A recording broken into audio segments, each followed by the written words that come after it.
The year one Batman storyline from Batman 404 to Batman 407 changed everything about the character. When Frank Miller revisited Batman, he reinvented him, remade his origin for current times. Those pearls that you see whenever his mom gets attacked by the mobber when Bruce Wayne was a kid, that's from that comic. So this image that we have of Batman losing his parent came from that comic book. And obviously the Batman that showed up in the comic was inspired by older comics, artists like Alec Toth, Hugo Pratt. So an older way of storytelling, and this is what made this story so popular. So obviously McFarlane finally did the action figure that came with the set, along with the Lieutenant Gordon that was also featured in that story. Let's look at those guys in details, while we also look at some other Batman and related figures that I've had on my shelf for a while. This is Hervé from Comic Book Bin, figurine since 2002. Like and subscribe.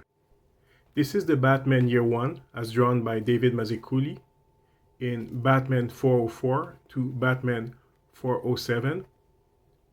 That series of episodes were later compiled together to form what is better known as Batman Year 1.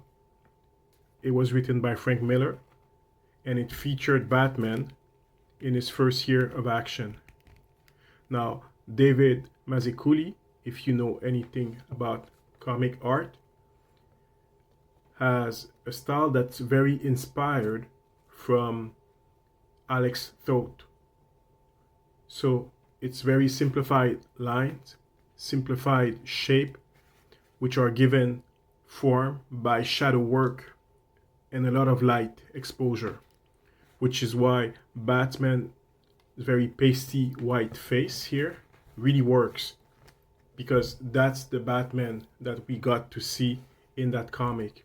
Now the suit was lighter, but there is the other version of this figure which has a lighter gray on the suit, but has a black and white face.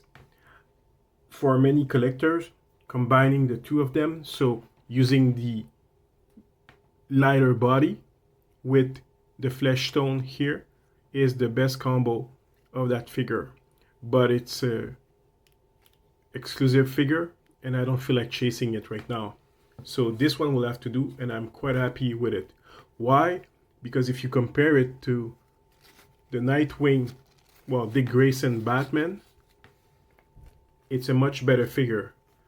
At first, I really like the Nightwing, well, Dick Grayson as Batman figure, which we see here, which oddly is taller than the Year 1 Batman. Batman is usually taller than Nightwing. Nightwing is not the tallest guy in the DC universe. But for a while, this was supposed to be my stand-in Batman action figure. I really liked it. But when I saw the Year 1 Batman, obviously the Year 1 Batman is a better fit. Just look at the shoulder. The shoulders here are more heroic. If you compare them, it feels like the shoulders on the Dick Grayson here makes him look more like a Toy Biz action figure from the 2000. So there's no natural shape here. The shoulders are so wide that they don't make sense in terms of anatomy, compared to this guy with more normal features here. And if you still think that the shoulders are too bulky, you can put part of the cape here to cover part of them, so you don't get to see that maybe the shoulders are too beefy, but they're just right, especially when you compare him to this guy. Now the gray of this guy is probably the one that should have been used with this Batman, but again, the exclusive version did just that. They both have just the Batman symbol. I like the face here, but you can tell that the face was inspired by the artist who drew that version of Batman with Dick Grayson. Each of them have the same cloth cape with wires. And that's a good thing that McFarlane has started doing that. Instead of giving us rubber capes or hard plastic capes, they're giving us soft, good here, which is always a good fit, especially when they put metal frames in it. They never put it in the bottom here, but it's a bit complicated with the shape of this cape to do so. So again, I do prefer the Year One Batman, which goes obviously with Lieutenant Gordon here, who's a complete repaint of other figures such as John Constantine here. It's almost the same body, except for the knee pad here. That was, well, knee pad. The tear in the jeans here has been replaced with a full knee. But everything else, including the shoes, everything else is the same. Now, the very tight pant look works for Constantine, but I'm not sure it works for Lieutenant Gordon. But the head is magnificent. This is exactly what you would expect from a Lieutenant Gordon action figure. He's much younger, obviously, in that storyline here. He wasn't gray yet. So what else is with Batman? Well, most of the body is matte, but you can see, I believe, I'm not sure, that the tummy here is a new part, but it's not matte. It's very shiny, and I don't like that.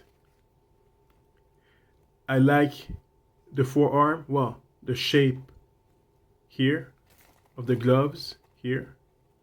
I really like those spikes here. I think those are some of the best spikes I've seen on Batman gloves. But obviously, as I mentioned before, and as many other people have mentioned, the arms are way too short here. They look kind of puny. So that's the only drawback of this figure. I don't like the boots so much here because they have a lot of fold, and it doesn't make sense that they would just stand up like that. They should be more tighter or something, but maybe that's taken from the art of the comic book. The belt is beautiful. It's kind of a beige, dirty beige type of thing, and it goes all around. It's very simple here, but I like it. It's attached to the diaper, so it's not a separate part from the diaper, unfortunately, so you can't adjust it, like raise it up or lower it. Now this Batman comes with a batarang, the same stupid batarang, well, stupid, the same batarang that most Batman action figure from DC Multiverse come with these days. Not a good thing. And the hood here is perfect with just the right face and everything. In terms of articulation, this is one of the well-articulated Batman figure. I mean, that's good, right? He can bend, sneeze, double knee articulation. Everything is with pins. There's no pinless, well, very rare with DC Multiverse or McFarlane. Okay. Toes here. I find that the ankles are kind of loose. They're not as tight as they could be, so the figure will topple if you're not careful. And if you don't use one of the action figure stand that came with it. Now, I don't know which action figure stand came exactly with it. There's so many. I've got so many of those McFarlane action figure stand. Each of them comes with one. I don't know if it's got the DC branding or something or black. I don't know anymore. They're all the same. The head moves just enough.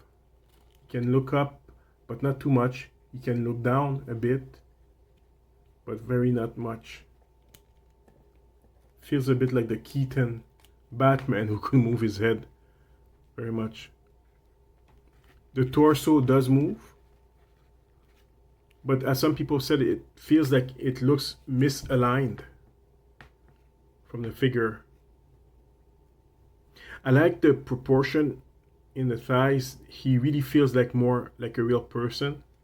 Although I will say that the legs here, they're too long. He's not super muscular, and that's just right with this guy. He's not supposed to be super muscular. He's starting his career, and Batman is not a bodybuilder. He's supposed to be very acrobatic in a way. So making him super muscular doesn't really work for that. He's not that type of character. Now, if you compare him with the Dick Grayson Batman, like I mentioned, the Dick Grayson Batman is a bit taller. Also has good articulation. Right, you can do this. You can bend the knees. You can't twist them. Comes with the same wired cape. Now the shoulders is the part that looks the worst. It doesn't feel natural. It looks kind of weird. The face is very stoic. You can look up just that much, not much, and look down even less. But he's still a good Batman, but not the best Batman. He's going to be replaced by the Year One Batman as my stand-in Batman in this collection of mine.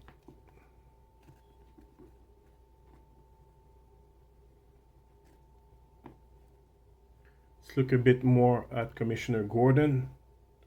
I should say Lieutenant Gordon. I find that the limbs look too long, especially when you compare him with Batman. The limbs, the proportion really don't make sense. He's got like almost like a full half of arm over Batman. If I could find like a Batman with this kind of gray, I would probably replace the forearms, but it's very difficult to find one. I know there's a lot of Batman, but who knows what McFarlane does if it's gonna make one that has a just right gray. So this figure, if you've got the Constantine figure, is exactly the same, except for the body. They're exactly the same figure, except for one knee and the head. Like I mentioned, I don't think that tight pants work as much. They should be a bit baggier, especially with the David Mazzucchelli style. I don't recall him giving tight pants to some of his civilian, regular clothed characters. That figure does not stand well. The ankles are weak, and obviously the toes don't help, and they keep bending, so it's very difficult to give him just the right grip. And you will have to use the McFarlane action figure stand if you're not using it on a surface like this one. It's going to be very difficult to pause him. He's going to topple over. He's been falling since I've got him about 2 weeks ago. He falls all the time. Now, yeah, that's a problem. Batman here, like I said, will probably fall too, but I can still use again one of those trusty McFarlane action figure stand once I put it on the shelves. On this thing, I don't give them action figure stand. This thing, there's enough bumps on this thing so that characters can just, pace themselves eventually. So this is my review of the Year One Batman, and to some extent the Dick Grayson Batman. I don't recall his name anymore. I know it's from one of the comics. And obviously Lieutenant Gordon. So this is what I had to say with this character. This is Hervé from Comic Book Bin, filling you in since 2002. Like and subscribe.